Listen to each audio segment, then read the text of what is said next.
ஸல்லல்லாஹு அலைஹி வஸல்லம் அவங்க சொல்றாங்க, நல்லா தெளிவாக கேளுங்க நான் சொல்லக்கூடிய விஷயத்தை. 2 மனிதர்கள் வந்து என்னை கூட்டிக் கொண்டு போனார்கள்.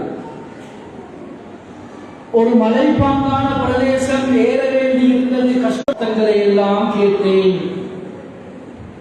மீண்டும் என்னை ஒரு பகுதிக்கு கூட்டிக் கொண்டு போனார்கள். அங்கு சில மனிதர்கள் இருந்தார்கள். முஅல்லகீன், அவர்கள் மறுபக்கமாக தொங்கவிடப்பட்டிருந்தார்கள்.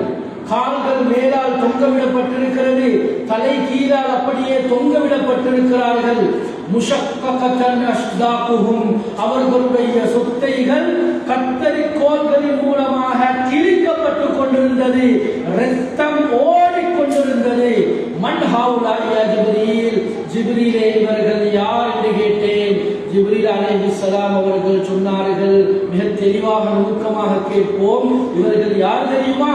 ஹவுலாஇ கத் சாமு வஅஃப்தரு قبل تحلة صومهم, நோன்பு பிடித்தவர்கள், தஹஜ்ஜத்துக்கு எழும்பினவங்க, சுபஹுடைய தொழுகையை தொழுதவங்க, நோன்பு பிடிச்சவங்க, ரமதானுடைய இஃப்தாருடைய நேரம் வாரத்துக்கு முன்பதாக பொய் காரணங்களை சொல்லி நோன்பை விட்டவர்கள், இவர்களுக்கு உண்டான தண்டனை தான் என்று சொல்லப்பட்டது.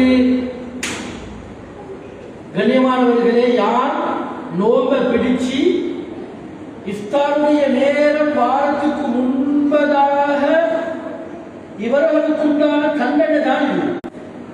நோன்பு பிடிக்கவே இல்லை, சுபஹுடைய தொழுகையை தொழவே இல்லை, ரமதானுடைய காலத்தை முழுமையாக அலட்சியமாக போய் நொண்டி காரணங்களை சொல்லி விட்டவர்களுக்கு எந்த அளவுக்கு பெரிய பயங்கரமான பெரிய தண்டனைகள் இருக்கும். கண்ணியமானவர்களே, மிக பயங்கரமான பெரிய பாவம், பெரிய செய்திய இதற்கு கீழால பதிவு செய்வாங்க. நல்லா தெளிவா விளங்குங்க. வாலிபர்களும் தான், வாலிப பெண்களும் தான், வயோதிபர்களும் தான். நாங்கள் வேண்டும் என்று விட்ரோமா? எந்த அளவுக்கு பயங்கரமான பெரிய பாவம் தெரியுமா? சொல்றாங்க, அது எந்த நோக்கமும் இல்லாம, எந்த தங்கடமும் இல்லாம, எந்த விதமான தடைகளும் இல்லாத ஒரு மனிதர் வேண்டுமென்றே ரமதானுடைய ஒரு நோன்பை விடுறார்டா, இவர் எந்த அளவுக்கு பயங்கரமான ஆள் தெரியுமா? இந்த பூமிக்கு மேலால ஷர்ரும் மினஸ்ஸானி, விபச்சாரம் செய்யக்கூடிய விபச்சாரியை விடவும் பயங்கரமான பெரிய பாவம். வல் முகாஸ், லஞ்சம் வாங்குறதை விடவும் மிக பயங்கரமான ஒரு பெரிய பாவம்.